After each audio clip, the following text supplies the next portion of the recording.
An alarming new report shows that the sugar industry sweetened the truth, suppressing the health risks of sugar. The Journal of the American Medical Association reveals that scientists were paid in the 1960s to play down the link between sugar and heart disease and instead make saturated fat the culprit. The research focuses on a 1967 article published in the New England Journal of Medicine, which concluded there was no doubt that reducing cholesterol and saturated fat was the only dietary intervention needed to prevent heart disease. Nutritionist and registered dietitian Carrie Glassman of Nutritious Life is here with me now. Good to have you. Thank you so much for having me, because believe me, I've been reading this for the past couple of days like, oh my God! What did you think when you read this? Well, we know that the research was not accurate, right? We know, I mean, many health professionals now know that fat is your friend and that eating dietary cholesterol doesn't increase your blood cholesterol, and that there's a big role for even some saturated fat in your diet, not just other healthy fats like monounsaturated fats.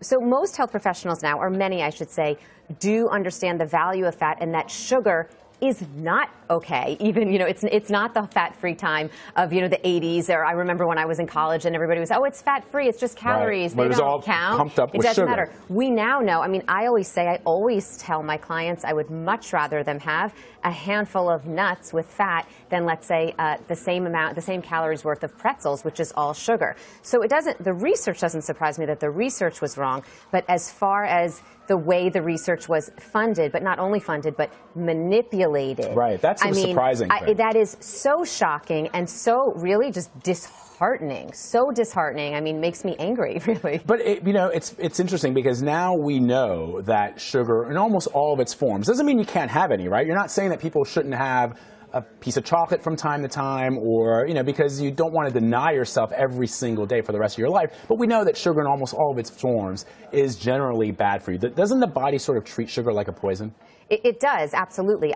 We know that adage, and I actually say, I'm the type of person when it comes to, when I'm giving diet advice, like I believe in conscious indulgences, like you just said, that chocolate. But I do say, and also, a chocolate chip cookie here and there, and your treat of pasta here and there. But I do say that on a regular basis, there is no need for any added sugar on a daily basis. You don't need any added. Now, that I'm not talking about sugar in yogurt and fruit and places like that, but you don't need any added sugar because there's no value. There's no nutrients in it. It's pure calories with no nutritional value. There's no fiber to help fill you up. There's no vitamin C, there's no protein, there's no fat. There's nothing that's doing any good for you. It's just pure calories that cause inflammation in the body.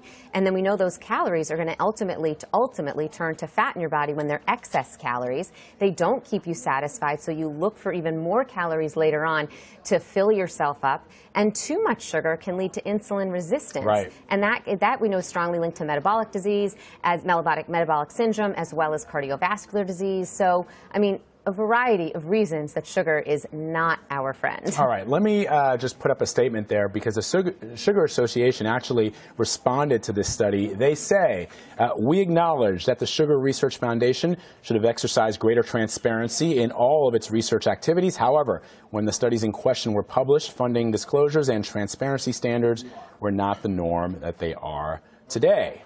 We question this author's continued attempts to reframe historical occurrences to conveniently align with the currently trending anti-sugar narrative, particularly when the last several decades of research have concluded that sugar does not have a unique role in heart disease. So here's the question: does sugar lead to a greater risk of heart disease? I like how they say it doesn't lead. It doesn't have a unique role. It's a unique way to use the word unique. It has a big role. Sugar plays a role. There is multiple research. You're going to always find research on both sides, right? You're going to find. That's what nutrition is, a young science. There's going to always be new research, old research, or two forms of new research that show different sides, right?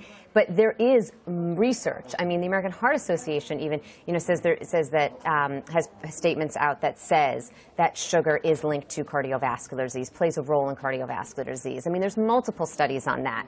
So, the unique role, it's a pretty, however they're using the word unique, they're saying that, but it plays a role. Yeah, never touch the stuff, never touch the stuff. Carrie Glassman, so good to have you. Thank you. Oh, you're so welcome.